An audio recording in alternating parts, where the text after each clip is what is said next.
قرآن حکیم نے بھی سورہ آل عمران کے آخری رکوع میں ذکر کو سب سے پہلے اور سب سے اہم عامل کی حیثیت سے شمار کیا ہے۔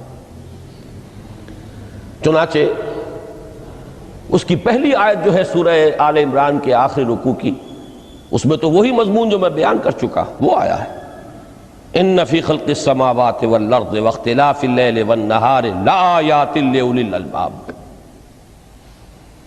یقیناً آسمان اور زمین کی تخلیق میں اور دن اور رات کے الٹ پھیر میں نشانیاں ہیں ہوش مندوں کے لیے۔ ان کے ذریعے سے انسانی شعور کے اندر وہ معرفت رب اجاگر ہوگی۔ وہ پہلا مرحلہ اس نے طے کر لیا، وہ ڈورمنٹ معرفت اب ایکٹیویٹ ہو گئی۔ اب مزید فکر کا مرحلہ ہے جو اگلی آیت میں آیا ہے،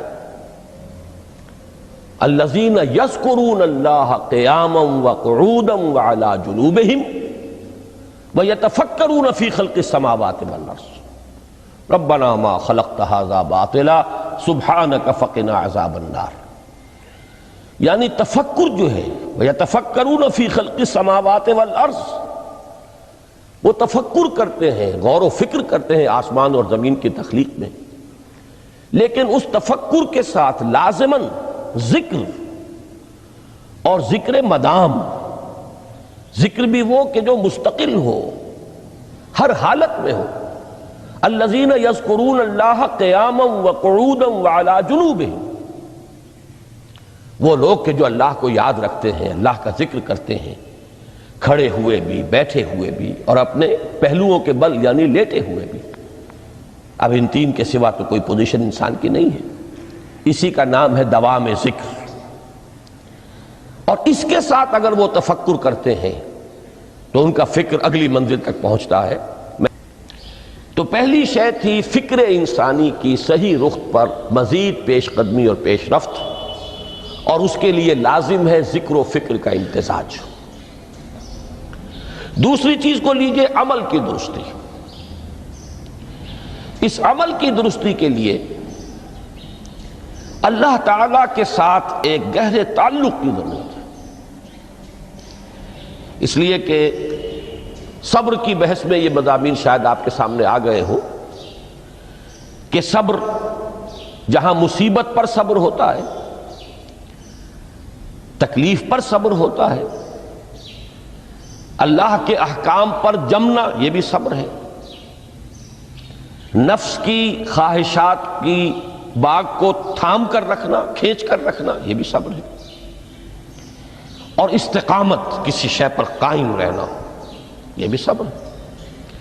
تو عمل صحیح پر استقامت کے لیے وَاصْبِرْ وَمَا صَبْرُكَ إِلَّا بِاللَّهِ، اس صبر کی سب سے اہم جو بنیاد ہے، اس کا جو سب سے بڑا ذریعہ ہے، اس کا جو سب سے بڑا سہارا ہے، وَمَا صَبْرُكَ إِلَّا بِاللَّهِ، اس کے لیے ضرورت ہے ایک گہرے تعلق کی کہ اللہ کے ساتھ ایک ایسا تعلق برقرار رہے جو نہ صرف گہرا ہو بلکہ دائم و قائم ہو، مسلسل۔ ذرا ذہول ہوگا تعلق مع اللہ میں، ذرا کمی آئے گی، شیطان کا وار کاری ہو جائے گا۔ اسی کو حضور نے حدیث میں یوں تعبیر کیا ہے تمثیلاً کہ جو دل اللہ کی یاد سے غافل ہے، اس پر فارسی کا وہ مقولہ بھی ہے کہ خانہ خالی را دیو می گیرت، گھر خالی رہے تو جنات اس پر دیو جو ہے آ کر قبضہ جما لیتے ہیں۔ تو خانہ قلب جو ہے اگر یاد خدا بندی سے خالی ہو گیا تو شیطان ابلیس لعین اپنی تھوتنی ٹکا دیتا ہے۔ یہ لفظ آتا ہے سور کے منہ کے لیے تھوتنی، جس طرح اس کا نکلا ہوا سا منہ ہوتا ہے آگے، تو یہ لفظ استعمال کیا گیا کہ وہ اپنی تھوتنی انسان کے دل پر جما کر اور پھوکے مارنی شروع کر دیتا ہے۔ تو شیطان کو موقع ہی تب ملتا ہے جب انسان کے تعلق مع اللہ کے اندر کمی ہو، وہ خانہ بالکل خالی ہو گیا ہو یا اتنا ضعیف ہو گیا ہو کہ کل عدم ہو جائے، گویا کہ نہیں۔ تیسری چیز کی طرف آئیے روحانی ترقی، روحانی ترقی کے لیے میں ایک اصطلاح کے سامنے لا رہا ہوں، اس سے مراد کیا ہے؟ روحانی ترقی کے لیے ہماری دینی اصطلاح ہے تقرب الی اللہ، اللہ سے قریب تر ہوتے چلے جانا۔ اس پر میرا ایک کتابچہ بھی ہے، تقرب الی اللہ کے 2 مدارج، 2 درجے، جو در حقیقت ایک حدیث نبوی علیہ الصلاۃ والسلام ہی پر مبنی ہے کہ حضور نے ایک درجہ قرار دیا ہے تقرب بالفرائض، فرائض کے ذریعے سے انسان اللہ کا قرب حاصل کرے۔ ایک ہے تقرب بالنوافل، نوافل کے ذریعے سے اللہ کا قرب حاصل کرے۔ ان میں کیا نسبت و تناسب ہے، اہمیت کے اعتبار سے کون بڑھ کر ہے، بلندی کے اعتبار سے کون بڑھ کر ہے، یہ تمام مسائل میں نے اپنی اس تقریر میں بیان کیے تھے جو اس کتابچے میں شائع ہوئی ہے۔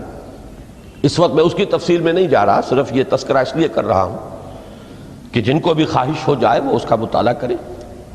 ہماری اس وقت کی گفتگو سے وہ کتابچہ اس جگہ پر منسلک ہوگا۔ تو تقرب الی اللہ، یہ تقرب کوئی فزیکل فینومینن نہیں ہے، جسمانی یا مادی مسئلہ نہیں ہے۔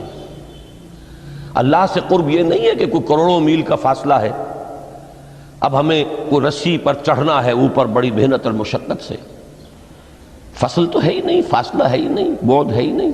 نحن اقرب الیہ من حبل الورید، ہم تو انسان سے اس کی شہرگ سے بھی زیادہ قریب ہیں۔ ہوا معکم اینما کنتم، وہ تو تمہارے ساتھ ہی ہوتا ہے جہاں کہیں بھی تم ہو، بس صرف یہ کہ تمہاری توجہ نہیں ہوتی، تم اور چیزوں میں مشغول و مصروف رہتے ہو، تم ہماری طرف دھیان ہی نہیں دیتے، تم ہماری طرف متوجہ ہی نہیں ہوتے۔ ہم تو مائل بے کرم ہے، کوئی سائل ہی نہیں، راہ دکھلائیں کسے رہنو منزل ہی نہیں۔ انسان جب متوجہ ہو جاتا ہے اور بڑھتا ہے، آگے پیش قدمی کرتا ہے روحانی اعتبار سے، تو یہ ہے در حقیقت تقرب الی اللہ، اور اسی کو ہم کہیں گے روحانی ترقی۔ اب ان 3 چیزوں کو اگر آپ نے ذہن میں جما لیا، پھر میری بات کی ترتیب اس کو ذہن میں قائم کیجئے۔ ہم چلے کہاں سے کہ دین کے ساتھ اصل مناسبت فلسفے کی نہیں، حکمت کی۔ نمبر 2، حکمت قرآنی کا پہلا اور اہم ترین اور بنیادی مسئلہ معرفت رب کا حصول ہے۔ اس کا نتیجہ شکر خداوندی ہے، اس کا ذریعہ آیات آفاقی، آیات انفسی، اور سب سے بڑھ کر آیات قرآنیہ ہیں جو الذکر ہے، جو تذکرہ ہے، جو ذکرہ ہے۔ لیکن اس پہلے مرحلے کو اگر کوئی انسان بفضل ہی تعالی، اللہ کے فضل و کرم سے طے کر لے، اب اس کے سامنے 3 مسئلے ہیں۔ فکر کی مزید پیش رفت، مزید پیش قدمی صحیح رخ پر، اس کے لیے ذکر اور فکر دونوں کا امتزاج لازمی ہے۔ فقر قرآن اختلاط ذکر و فکر۔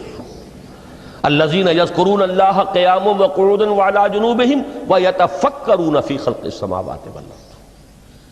دوسری شے عمل کا درست رہنا، نہ افراط و تفریط ہو، عدم توازن ہو، نہ انسان نفس سے مغلوب ہو جائے، نہ انسان جذبات کی رو میں اندھا ہو جائے، نہ انسان ماحول سے مرعوب ہو کر متاثر ہو جائے، صحیح رخ پر اس کا عمل۔ نمبر 3، روحانی ترقی، جو اصل حاصل ہے، جو اصل مقصود ہے۔ نمبر 2 چیز کے لیے تعلق مع اللہ ضروری، نمبر 3 کے لیے تقرب الی اللہ ضروری۔ اب غور کیجئے، ان تینوں چیزوں کا بڑا گہرا تعلق ہے نماز کے ساتھ۔ ان تینوں کے لیے ستون کی حیثیت نماز کو ہے۔ لہذا ایمان کے بعد یا معرفت رب کے بعد حکمت دین کا اہم ترین مسئلہ نماز، صلاۃ۔ اس لیے کہ ایک طرف یہ انسان کو اللہ کے ساتھ ایک گہرے تعلق کا ذریعہ فراہم کرتی ہے، اپنے تمام مصروفیات میں سے ان مشغولیتوں میں جن میں گم ہونے کا خدشہ ہوتا ہے، نکلو۔ 24 گھنٹے کے معمولات میں سے کم 5 مرتبہ تو لازماً نکلو، اور اپنے آپ کو ذرا، اپنے حواس کو بھی، اپنی باطنی کیفیات کو بھی ذرا تازہ کرو۔ اگر کوئی گندگی، نجاست، کسی طرح کی ناپاکی کا کوئی معاملہ ہے، طہارت حاصل کرو۔ طہارت سے تمہارے اندر روح کو بھی بالیدگی ہوگی، تمہارے حواس بھی تازہ ہوں گے، تم گویا کہ بحیثیت کل تمہاری ہستی چاق و چوبند ہو جائے گی۔ وہ کسل، وہ سستیاں، وہ جو ایک کثافتیں ہوتی ہیں، ان سب سے نجات حاصل کرو، اور اب اپنے رب کے حضور میں کھڑے ہو جاؤ، اس کے ساتھ اپنا عہد بھی تازہ کرو، اس کی اہم صفات کو بھی اپنے ذہن میں پھر مستحضر کرو۔ یہی وجہ ہے، دیکھیے میں نے جو آیات آپ کو شروع میں سنائی تھی، سورہ لقمان کی 2 آیتیں، پہلی آیت میں اس کا ترجمہ کر چکا، دوسری آیت وَلَقَدْ وَإِذْ قَالَ لُقْمَانُ لِابْنِهِ وَهُوَ يَعِظُهُ يَا بُنَيَّ لَا تُشْرِكْ بِاللَّهِ إِنَّ الشِّرْكَ لَظُلْمٌ عَظِيمٌ۔ اس کے بعد درمیان میں کچھ مضمون آ کر پھر وہ آیہ مبارکہ آئی، یا بنی اقم الصلاۃ وامر بالمعروف وانہ عن المنکر واصبر علی ما اصابک۔ گویا کہ اہم ترین چیز، بنیادی ترین چیز، اللہ کو محض پہچان لینا کافی نہیں ہے، یاد رکھنا ضروری ہے۔ اللہ یاد رہے گا تو فکر صحیح آگے بڑھے گا، اللہ یاد رہے گا اور اس کے ساتھ ایک گہرا تعلق جو ہے برقرار رہے گا تو عمل درست رہے گا۔ بالکل یہی بات سورہ طٰہٰ میں جو پہلی وحی حضرت موسیٰ علیہ السلام پر ہوئی، اور پہلا مخاطبہ ہے، چونکہ حضرت موسیٰ کو یہ انبیاء کرام کے مقدس گروہ میں ایک امتیازی حیثیت حاصل ہے کہ ان سے براہ راست گفتگو ہوئی ہے، اگرچہ صرف ایک پردہ تھا، اوٹ من ورائے حجاب گفتگو ہوئی ہے، لیکن یہ کہ کوئی فرشتے کا درمیانی جو ہے وہ لنک نہیں تھا، براہ راست اللہ تعالیٰ نے حضرت موسیٰ علیہ السلام سے کلام فرمایا۔ کلم اللہ موسیٰ تکلیما، موسیٰ سے تو اللہ نے کلام فرمایا جیسے کہ کلام کیا جاتا ہے۔ تو پہلا مخاطبہ ہے، یہ پہلا مکالمہ ہے، پہلی وحی کہیے، اسی میں یہ الفاظ بھی موجود ہیں، اننی انا اللہ لا الہ الا انا فاعبدنی واقم الصلاۃ لذکری۔ یہ گویا کہ حکمت قرآنی کا ایک بہت بڑا خزانہ ہے یہ آیت مبارکہ، کہ خود حضرت موسیٰ علیہ السلام کو جو ہدایت دی جا رہی ہے، میں ہوں، میں اللہ، اننی انا اللہ لا الہ الا انا، میرے سوا کوئی معبود نہیں، فاعبدنی، بس میری بندگی، میری عبادت، میری پرستش، میری محبت، اس کو اختیار کرو۔ وَأَقِمِ الصَّلَاةَ لِذِكْرِي، اور نماز کو قائم رکھو میری یاد کے لیے۔ بلکہ اسی سلسلہ کلام میں آگے چل کر سورہ طٰہٰ میں آتا ہے، کافی گفت و شنید کے بعد جب حضرت موسیٰ نے کچھ معذرت بھی کی، کچھ دعائیں بھی کی، اللہ نے ایک دعا قبول بھی کی کہ ان کے بھائی کو بھی شریک کر دیا، حضرت ہارون کو بھی۔ اس کے بعد پھر جب فرمایا کہ اب جاؤ فرعون کی طرف، تو اس میں فرمایا وَلَا تَنِيَا فِي ذِكْرِي، اور دیکھنا یہ جو عظیم مشن تمہارے کندھے پر آ گیا ہے، بڑا بھاری اور کٹھن ایک فرض ہے جو تم پر عائد ہو گیا ہے، اس کے لیے سب سے بڑی تمہارے پاس جو قوت کا ذریعہ ہے وہ نماز ہے۔ اقیم فلا تنیا عن ذکری، میری یاد میں کبھی غفلت نہ کرنا، اس میں کبھی کوئی کمی نہ آنے دینا۔ جیسا کہ میں نے عرض کیا تھا کہ جیسے ہی وہ تعلق جو ہے کمزور پڑتا ہے یا منقطع ہو جائے معاذ اللہ، تو پھر انسان گویا کہ شیطان کے لیے ایک لقمہ تر بن جاتا ہے۔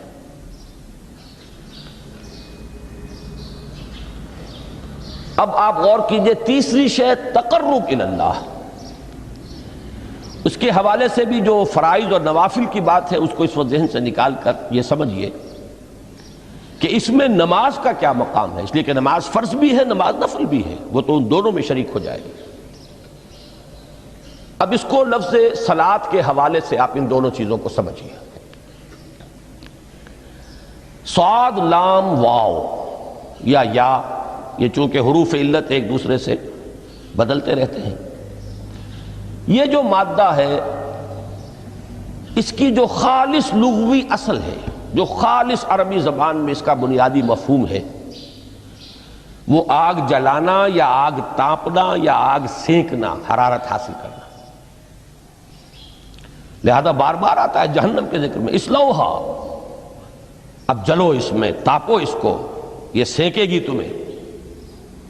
بلکہ تفتلون کا لفظ آیا ہے حضرت موسیٰ کے کلام میں، جب وہ گئے تھے کوہ طور پر، جب پہنچ گئے تو تھے آگ تک کی تلاش میں، لعلکم تفتلون، تو اپنے اہل خانہ سے یہی کہا تھا کہ مجھے کہیں وہ روشنی نظر آ رہی ہے، غالباً کوئی وہاں سے آگ مل سکے گی، ورنہ یہ کہ کوئی رہنمائی کو رستہ مجھے مل سکے گا، میں وہ آگ لے آؤں گا، کوئی چنگاری وہاں سے لے آؤں، لعلکم تفتلون، تاکہ تم، اب یہ اصطلاح در حقیقت باب افتعال ہے، اور یہ تے یہاں پر توئے کی شکل اختیار کر گئی، تا نے توبن کی صورت اختیار کی صاد کی وجہ سے۔ بہرحال اس کا سب سے بنیادی مفہوم جو ہے وہ ہے تاپنا، سکائی حاصل کرنا، حرارت۔ اس کے حوالے سے سمجھ لیجئے کہ سب سے بنیادی تعلق اس کا جو ہے وہ روح کے ساتھ ہے۔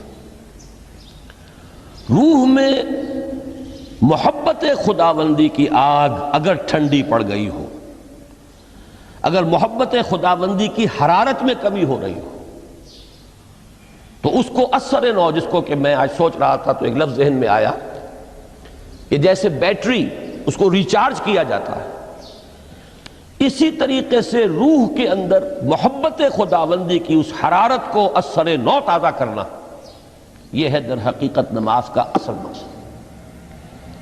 اس لیے کہ اس لفظ کا بنیادی مفہوم، اصل لغوی مفہوم تو یہ،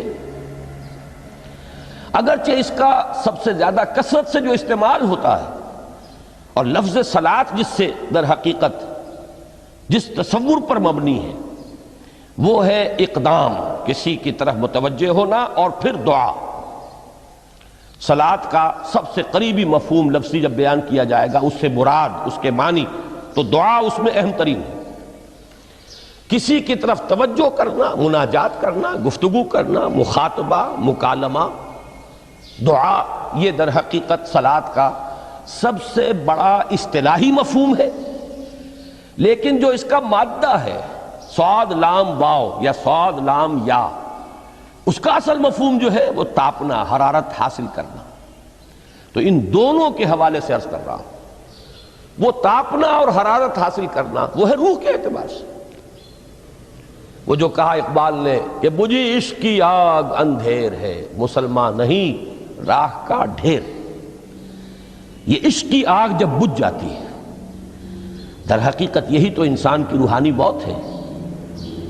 جب یہ نہ رہے تو چاہے منطق میں بہت انسان ماہر ہو، مجھے اقبال کا ایک شعر یاد آیا ہے تقابل کرتے ہوئے، ایک انسان محکوم اور ایک انسان حر، آزاد انسان، ان کی نفسیات میں جو بنیادی فرق علامہ اقبال نے مختلف مواقع پر بیان کیے ہیں۔ محکوم ہے بیگانہ اخلاص و مروت، ہر چند کے منطق کی دلیلوں میں ہے چالاک۔ تو منطق کی دلیلوں میں انسان چالاک ہو جائے اور وہ لغت ہائے حجازی کا وہ ایک خزانہ بن جائے، اسے تمام الفاظ کے معنی یاد ہوں، وہ بڑے مسائل فقہ کے اسے ازبر ہو، جزیات، بے انتہا جزیات جو ہیں وہ مستحضر ہوں، فلسفے کے بڑے بڑے مسئلے اس نے حل کر لیے ہوں، لیکن اگر روح میں وہ اللہ کی محبت کی آگ نہیں ہے، وہ تپش نہیں، بجھی عشق کی آگ اندھیر ہے، مسلمان نہیں راہ کا ڈھیر۔ اسی کے حوالے سے آج مجھے یاد آیا تھا کہ وہ جو بڑی سادہ سی ایک نظم ہے اللہ تعالیٰ سے دعا، یا رب دل مسلم کو وہ زندہ تمنا دے، اس میں بھی جو الفاظ آئے ہیں جو روح کو گرما دے اور قلب کو تڑپا دے، یہ ہے اصل جو مقصود ہے نماز کا۔ اور یہی وہ چیز ہے جیسا کہ میں نے عرض کیا تھا کہ نگاہوں سے اوجھل، یہ پہلو سامنے ہے ہی نہیں، دوسرا پہلو سامنے ہے اور وہ بھی میرے نزدیک بہت اہم ہے، بہت بنیادی ہے، اس میں کوئی شک نہیں، لیکن یہ ہے بلند ترین منزل کہ تقرب الی اللہ، اس کے لیے در حقیقت یہ کس لیے درکار ہے؟ روح کے اندر عشق کی حرارت اور گرمی تازہ ہو جائے۔ بسا اوقات یہ اندر دب جاتی ہے، جیسے انگارہ ہوتا ہے آگ کا، اس کے اوپر خاک اور راکھ آ جاتی ہے، اندر کچھ ہوتی ہے، آگ دبی ہوئی سمجھ، آگ بجھی ہوئی نہ جان، اس دبی ہوئی آگ کو پھر ایک شعلہ بنانا، پھر اس کے اندر ایک حیات تازہ پیدا کرنا، یہ ہے نماز کا اہم ترین اور بلند ترین مقصد۔ لیکن اس کے ساتھ ہی اس نماز میں ذکر ہونا، اس کا یہ ذکر ہے، اور ذکر کی جب میں فہرست بیان کیا کرتا ہوں بہت سے حضرات کے سامنے ہوگا کہ ذکر کا در حقیقت مفہوم ہے استحضار اللہ فی القلب۔ ہمارے ہاں غلطی سے جو ذرائع ذکر ہیں انہیں ذکر قرار دے دیا گیا ہے۔ نماز ذکر نہیں ہے، نماز ذکر کا ذریعہ ہے۔ اقیم الصلاۃ لذکری، نماز قائم کرو میرے ذکر کے لیے۔ یہ اللہ اللہ کہنا یا ادعیہ معصورہ جو حضور صلی اللہ علیہ وسلم کی مسنون دعائیں ہیں، انہیں اپنے تمام معمولات دنیاوی کے ساتھ ساتھ ان دعاؤں کو بھی انسان پڑھتا رہے، اللہ سے دعا کرتا رہے، یہ تمام ذرائع ذکر ہیں۔ سبحان اللہ الحمدللہ الحمدللہ، اس کا آپ ورد کیجئے، یہ بھی ذریعہ ذکر ہے۔ حقیقت میں ذکر ہے استحضار اللہ فی القلب، اللہ کو دل میں لے آنا، اللہ کو دل میں حاضر کر لینا، اصل میں تو ترجمہ ہوگا، لیکن حاضر جاننا، یہ کیفیت جو ہے انسان کو حاصل ہو جائے۔ اب اس کے حوالے سے ذرا بات سمجھیے کہ ایک تو میں عرض کر چکا ہوں مجسم ذکر تو قرآن ہے، لہذا ذکر کی فہرست جب آپ کریں گے ذرائع ذکر تو ان میں سب سے پہلے قرآن آئے گا، اس لیے کہ وہ ہماری حکمت کے پہلے مسئلے کو حل کر رہا ہے، بنیادی مسئلہ، اہم ترین مسئلہ۔ دوسرے نمبر پر ذکر جو ہے، اب اس کے لیے کچھ اصطلاحات جو میرے مختلف دروس میں شاید آپ کے سامنے بعد میں آئیں یا پہلی آ چکی ہوں، ان کے حوالے سے میری بات سمجھیے۔ ایک ذکر غیابی ہے، تھرڈ پرسن میں، صیغہ غائب میں اللہ کی یاد کرنا، اللہ اکبر اللہ اکبر اللہ اکبر۔ ابھی اللہ اکبر جو ہے یہ جملہ اسمیہ خبریہ ہے، ایک حقیقت کی تکرار آپ کر رہے ہیں، اللہ سب سے بڑا ہے، اللہ سب سے بڑا ہے، سبحان اللہ سبحان اللہ سبحان اللہ۔ یہ در حقیقت ذکر غیابی ہے کہ آپ اس میں مخاطب نہیں ہیں اللہ سے، ایک ذکر خطابی کہیں یا ذکر حضوری کہیں، جس میں مکالمہ ہوتا ہے، جس میں گفتگو ہوتی ہے۔ تو نماز در حقیقت ذکر حضوری اور ذکر خطابی کی بلند ترین شکل ہے۔ اس لیے میں نے عرض کیا تھا کہ نماز کے لفظ یا صلاۃ کے لفظ، یہ اصطلاحی معنی جو اکثر و بیشتر کیے جاتے ہیں وہ ہے دعا، اور دعا میں ہوتا کیا ہے؟ مکالمہ ہے، مخاطب، اے اللہ، اے میرے رب، اے پروردگار۔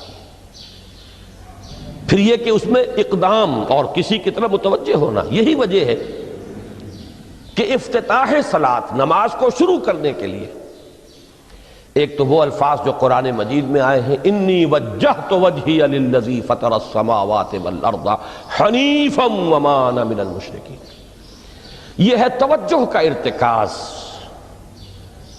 بشرطے کہ یہ صرف الفاظ ہی نہ نکل رہے ہوں، واقعتاً یہ تعبیر ہو اس وقت کی انسان کی نفسیاتی کیفیت کی، کہ شعوری طور پر وہ فیصلہ کرتا ہے کہ اب میں منقطع ہو رہا ہوں، ہر چہار طرف سے اپنی توجہ کو ہٹا کر، ہر مسئلے سے اپنے آپ کو خالی و ذہن کر کے یعنی ظاہری اور باطنی دونوں اعتبار سے میں اپنی توجہ کا ارتکاز کر رہا ہوں اس ذات کی طرف جس نے آسمانوں اور زمین کو پیدا کیا، اور بالکل یکسو ہو کر رہا ہوں۔ انی وجہت وجہی للذی فطر السماوات والارض حنیفا وما انا من المشرکین۔ اور دوسری وہ جو دعا جس سے ہم افتتاح کرتے ہیں اپنی نماز کا، دیکھیں اس میں خطاب کا کس قدر اہتمام ہے۔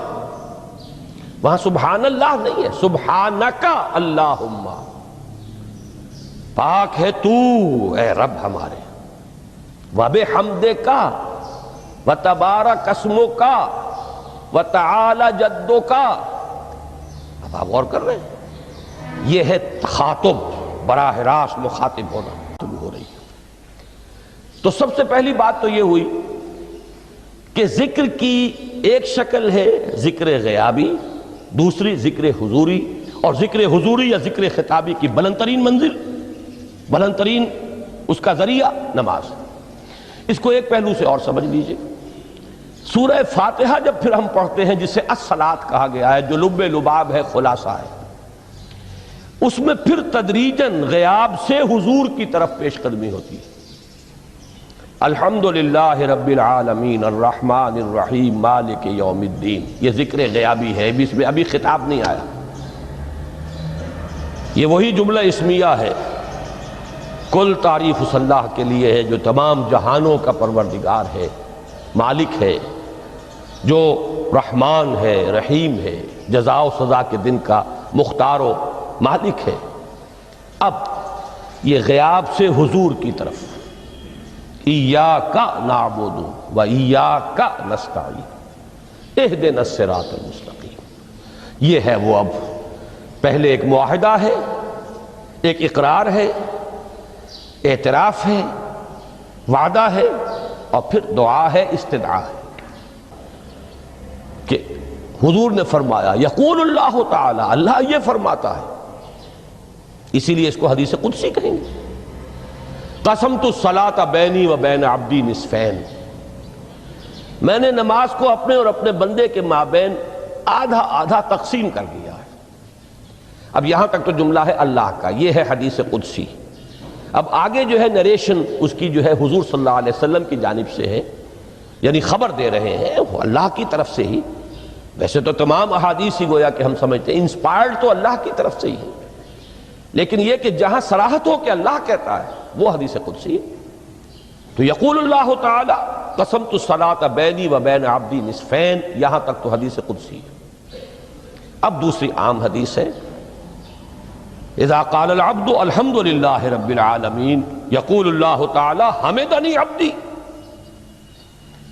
جب بندہ کہتا ہے الحمدللہ رب العالمین، پروردگار کہتا ہے میرے بندے نے میری حمد کی۔ جب بندہ کہتا ہے الرحمن الرحیم، پروردگار فرماتا ہے اثنا علی عبدی، میرے بندے نے میری ثنا کی، بڑی تعریف کی۔ جب بندہ کہتا ہے مالک یوم الدین، اللہ فرماتا ہے مجدنی عبدی، میرے بندے نے میری بڑی بزرگی بیان کی ہے، تمجید کی ہے۔ پھر جب بندہ کہتا ہے ایاک نعبد و ایاک نستعین، اللہ فرماتا ہے ھذا ما بینی و بین عبدی ولعبدی ما سأل، یہ ہے میرے اور میرے بندے کے درمیان۔ یہ تو معاہدہ ہے نا، معاہدے میں تو دو فریق جکڑے جاتے ہیں، بند جاتے ہیں، یہ میرے اور میرے بندے کے درمیان ہے، اور میرے بندے نے جو طلب کیا میں نے دیا، اس لیے کہ اس میں طلب بھی تو ہے، ایاک نستعین، تیری مدد چاہتے ہیں، یہ طلب ہے۔ اسی کی شرح ہے جو اب آخری 3 آیتیں ہیں، پروردگار ہم تیری مدد چاہتے ہیں، پروردگار ہم تیری ہی بندگی کرتے ہیں اور کریں گے، اور تیری ہی مدد چاہتے ہیں، چاہیں گے۔ اگر حال میں اس کا ترجمہ کریں گے زمانہ حال کے اعتبار سے، اس لیے کہ فعل مضارع میں تو دونوں موجود ہیں، شامل ہیں، تو یہ ایک اعتراف ہے، اظہار حال ہے۔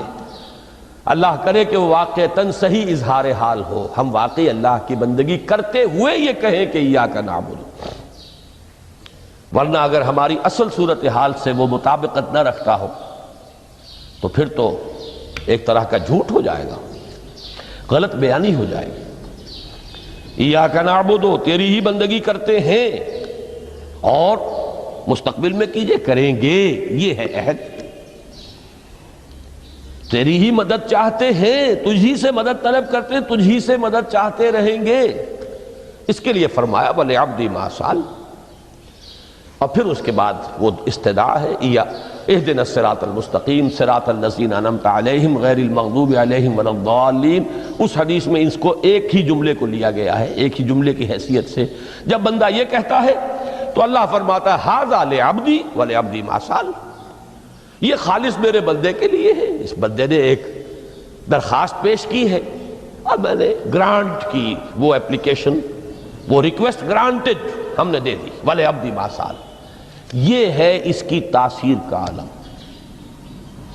بشرطے کے معاملہ وہ شعور کے ساتھ، بشرطے کے مطابقت ہو ظاہر اور باطن کی، بشرطے کے مطابقت ہو قول اور فعل کی، تو اس کا اتنا اونچا مقام ہے کہ ایک ایک جملہ ادھر ادا ہوا، ادھر اللہ کی طرف سے ریسپانس مل رہی ہے۔